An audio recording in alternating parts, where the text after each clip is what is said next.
All right, welcome back to the Hill. So, pretty consequential day in the race for the White House, at least on the Republican side. Donald Trump's campaign says they will have all the delegates needed, at least they're predicting, in either 3 or 4 weeks' time. While Nikki Haley said today she's not dropping out, not going anywhere anytime soon. I spoke with Haley after the State of the Race speech that she delivered earlier today.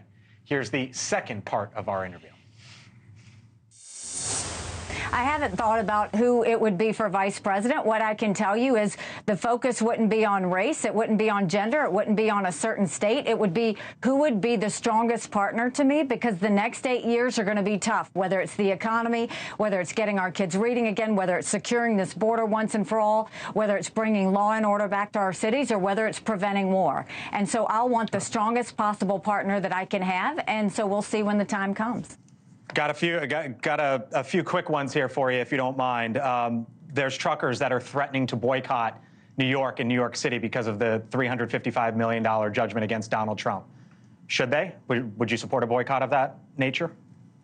Look, I mean, my husband and his military brothers and sisters sacrifice every day for us to have the freedom to protest, freedom of speech, freedom to do anything we want to do without government getting in the way. If that's what they choose to do, that's what they choose to do. But you just made another example of how distracting it is with everything that Donald Trump has going on, and how that's going to affect our economy, how that's going to affect just the workings of our country. We continue to live in this chaos and distraction that he puts us in. It's not slowing down. It's only going to pick up speed. So I'm sure we'll see more of that. Two more for you. The sneakers, the $400 sneakers that Donald Trump sold over the weekend. I see you smirking there. I see you smiling. What'd you make of it? I mean, again, he's not focused on the American people. He's focused on the sneakers. I think you can tell that from his campaign reports. He spent $50 million of campaign contributions on his personal court cases. Think about that.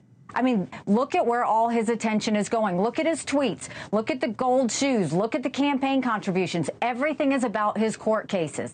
How are you going to focus on the American people when you are completely distracted about your court cases? That is the point I'm trying to make. We can't afford that. The American people are desperate to try and get things back on track. We can't have a presidential candidate who's going on and on about the victim that he is and focusing on how he's going to pay for his legal fees and not focusing on the American people. I want to end with this, Ambassador. There was a moment in your speech today which brought you to a pause and brought you to tears for a minute. I want to play it for the audience at home and then get your reaction on the other side. I wish Michael was here today, and I wish our children and I could see him tonight, but we can't.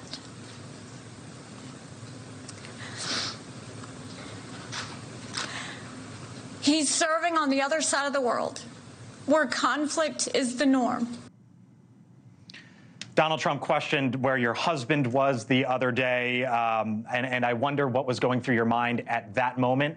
And have you forgiven Donald Trump for what he said?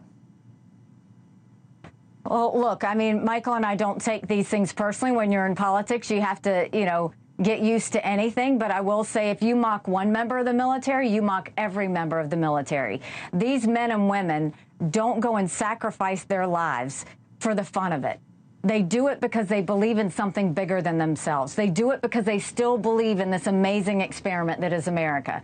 I mean, the kids and I are incredibly proud of Michael. I miss him terribly. He is like my right arm. So, doing this without him has been hard. But at the same time, I'm so grateful for him and so many other men and women who are putting themselves in harm's way around this dangerous world because they believe that this country is worth fighting for. And that's why we continue to do this. It's about the sacrifice and service that we need to make for all the Americans. It is not a place for Donald Trump to be mocking the military or making light of what their sacrifice and service is. He's done this and made it a pattern over and over again, whether he says military veterans who lost their lives are suckers and losers, or whether he said at Arlington National Cemetery what was in it for them.